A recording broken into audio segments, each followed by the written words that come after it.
Let me ask you a question. What defines true villainy in anime? Aizen, Sukuna, Patolli, Griffith, Frieza, Muzan, Blackbeard. Obito. Is it overwhelming power, a magnetic charm, or a twisted sense of justice? I found myself asking that question while watching Black Clover. Patolli, the first major villain, really surprised me, and it made me wonder, is he the peak of anime villainy? To figure that out, I looked back at the villains who left the biggest impact on me. Aizen from Bleach, Madara from Naruto, Sukuna from Jujutsu Kaisen, and now Patolli from Black Clover. But to answer that question, to find the best written anime villain, we must understand what makes a villain peak. I've broken it down into 4 key traits, and across this video, we'll explore each one through these iconic characters until we finally answer, what is the true peak of anime villainy? And trust me, you don't want to miss that.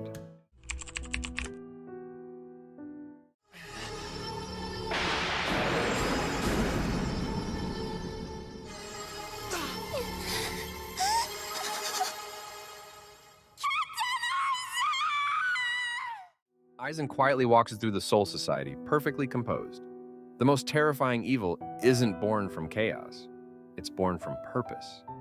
At first, Aizen seems flawless, brilliant, respected, and kind. The perfect captain. But that was all a lie. Aizen's character excels in his motivation. He doesn't want destruction for the sake of it. He believes the world is broken and that only he is fit to fix it. His betrayal isn't personal, it's ideological. Therefore, he begins executing his plan with absolute confidence. He manipulates allies, fakes his death, and unleashes his hollow army. He fuses with the Hogyoku, ascending to a godlike form.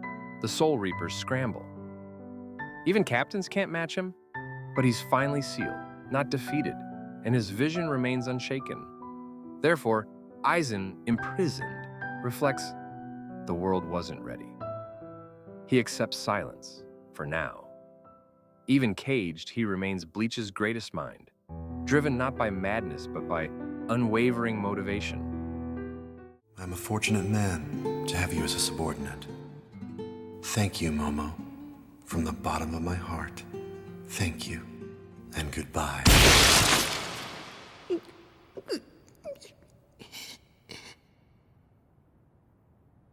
what have you done?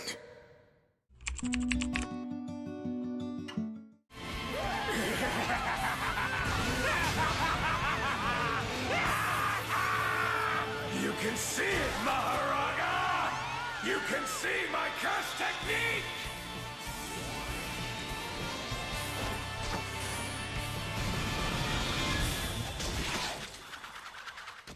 Sukuna grins through Yuji's body, blood dripping from his fingers. True fear is when you like the devil. Sukuna was once human, a legendary sorcerer turned curse. Now sealed in fingers, he awakens inside Yuji. But Sukuna's character excels in his coolness. He doesn't care for rules or goals. He's calm, stylishly brutal, and always one step ahead. He's not just evil. He's charismatic, unpredictable, and terrifyingly fun to watch. Therefore, he begins asserting dominance over Yuji. He rips through enemies, saves Yuji out of spite, and mocks every sacred moment. He kills someone dear to Yuji, gleefully, showing this is his story now. But sorcerers realize they're helpless while he exists. Yuji loses trust in himself. Therefore, even allies begin to fear what's inside him. The world braces for Sukuna's rise. Sukuna isn't aiming for the throne. He is the throne, cool, chaotic, unstoppable. And that's exactly why we love him. Panda! Hurry up and run! No, you won't. I hereby forbid every person in a 100-meter radius from moving until I say the word now. Still not yet.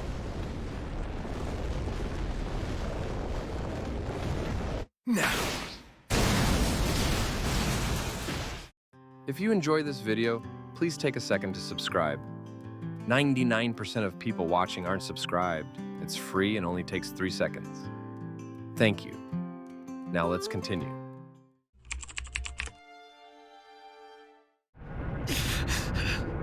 Whoa, this is way out of our league. Is this the power of a god?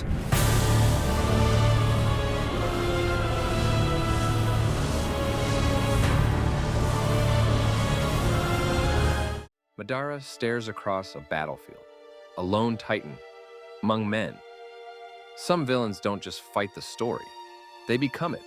He was once an idealist who sought peace, but Madara was betrayed and lost hope in humanity. His character excels in his impact. Therefore, his return didn't just raise the stakes, it reshaped the entire Naruto universe. He trained Obito, manipulated wars, and triggered the rise of the Rinnegan. He is the ripple that became a tsunami. But can the world survive a god it created itself? Therefore, he returns from the shadows, fully formed and unstoppable. He solos armies, drops meteors, and declares the infinite Tsukuyomi. He becomes the 10 Tails Jinchuriki, effectively a god. The Shinobi alliance breaks. Even Naruto and Sasuke falter. But in the end, he is betrayed by the system he thinks he controls. Zetsu stabs him. He does not die in battle, but as a pawn. Therefore, his dream of peace becomes a haunting ghost. His legacy lives, not in victory, but in consequence. Madara didn't just influence the story. He was the story.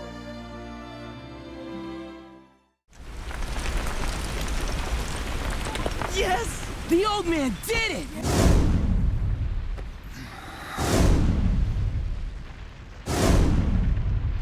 But now, just what are you going to do about the second one, Onoki?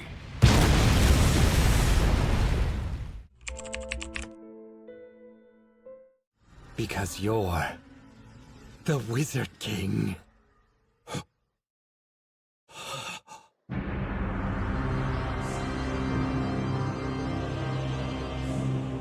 And being the Wizard King is your one and only weakness.